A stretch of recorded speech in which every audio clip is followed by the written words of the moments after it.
พี่น้องหลังจากเขามาเที่ยวเนาะกันนี่ก็เป็นร้านอาหารที่สวยงามแห่งหนึ่งเนาะ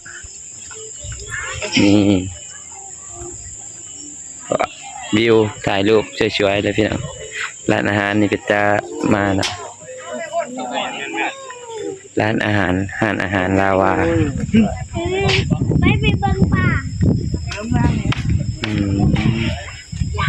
สวยงามเลย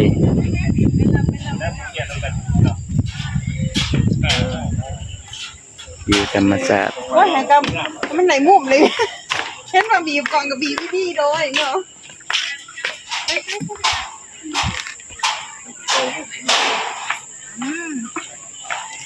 ข้างล่างนี่นะจะเป็น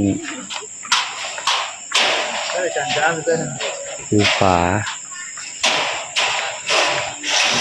เนมลงไปเลยเสียวว่ะ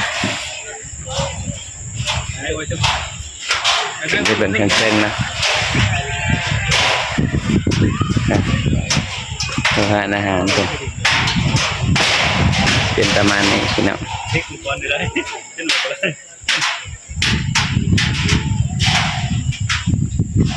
ว้าว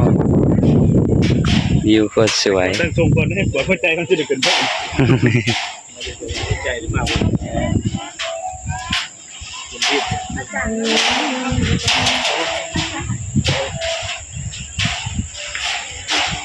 มีแต่ธรรมชาติมีแต่เป็นภูเป็นฟ้าเลย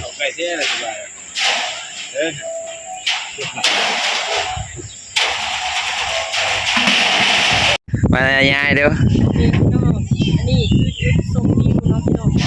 บิ่งขับอะไรเบิ่งไปรอบๆรัวดอนคุณนะไปรอบๆโคตรงามเลยพี่น้องไอ้คนคือส่วนคือร้านอาหารนาวาอาหารดาวาแข็งจำปาสักนะเมืองปากซองเด้อพี่น้องเบิ่งนี่อาหารแบบพี่น้องนี่อยู่ทางนี้เขาเจ้ากำลังเริ่มก่อสร้างขึ้นมาในเดือนนี้ทางงานฝากแล้วทางกำลังเริ่มก่อสร้างมองจุดชมวิวเลยโอ้ถ้าหากว่ามาผักนี่ได้วิวที่คนขับสวยงามแม่นทางนั้นนะคือเป็นบ้านผักน้ำเนี่ยวเนาะเป็นบ้านผักในทางนั้นกันหน่อยเป็นพวกเครื่องปลูกของผังพี่น้องเป็นพวกนี่หมดวันนี้ใจกันเขาอ้อมภูเขาอ้อมธรรมชาติเขาทุกอย่างน้ำอ่ะเย็นดีเนาะเป็นบรรยากาศมันได้น้ำไม่จะหมอกแต่ยังไม่งานน้ำเสียวไม่ทำคือว่าค่อยลงเลงไปลงไปตกใจว้าวเลยกูได้เป็นความดันเลยยังงามขึ้นมาได้วันนี้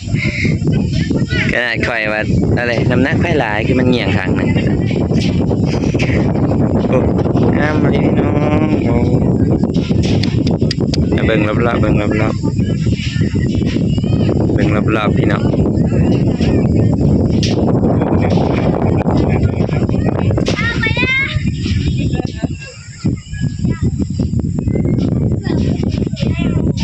สวยงามมากเป็นภาพที่สวยงาม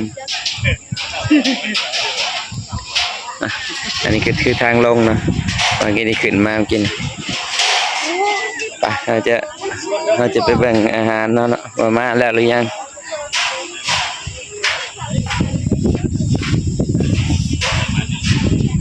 ถึงทางลงผมจะเห็นเป็นปองใจดีนะอย่าแนมลงลุมเนาะแนมกินดังแนมลงลุมมันตกใจอาหารมาแล้วบอไปกินข้าวกันเมนูกับของข้างแพงนะเมนูต่ำสุด80,000ร้านอาหารแบบนี้นะแพงจับแม่นปกตินะต่ำสุดนี่ประมาณ80พี่นะนี่มาแล้วเบิ่งดูเมนูนี่แม่มาเปิดเบิ่งดูโอเคขึ้นหลายแนวโอ้ได้มาใช่นะได้เปิดเบิ่งดูแม่ นี่ ก็เดินกันลงอันนะ ตอนแรกมันตามัน แม่เอ็มนี่เอามาเบียน นี่เนาะเมนูเพิ่น ต้องหาเป็นนางในละใจแล้วพญายกินน้ำลูกอ่ะ โอ้ย ลาสิมันตัวเลีย นี่ยายกิน หาชื่อเองเฮานี่แหละ มากินมันแม่มึงจ่าย ไอ้พี่น้องเมนูเพิ่นมีแต่อันน่ากินทั้งนั้นเลยแบบ ของไผ่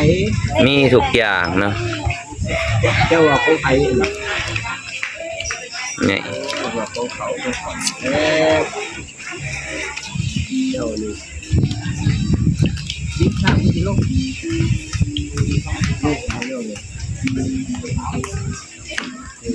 เครื่องดื่มกับ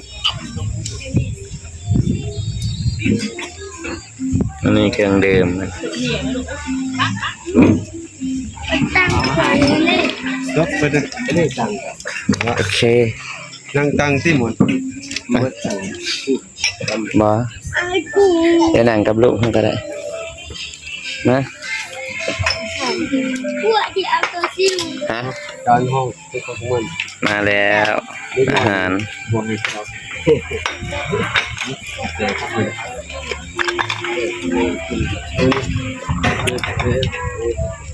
ก่อนทีมงาน มาจากคนเหมือนนี่ หมูฮ้อนสั่งหม้อเดียวเลย บะมาจากคนเหมือนนี่ มาเบิ่งก่อนมันละลายสั่ง น้ำพี่น้าว เขา มาขึ้นเขากันนั่งลูกก่อนลูกมาคลิปกัน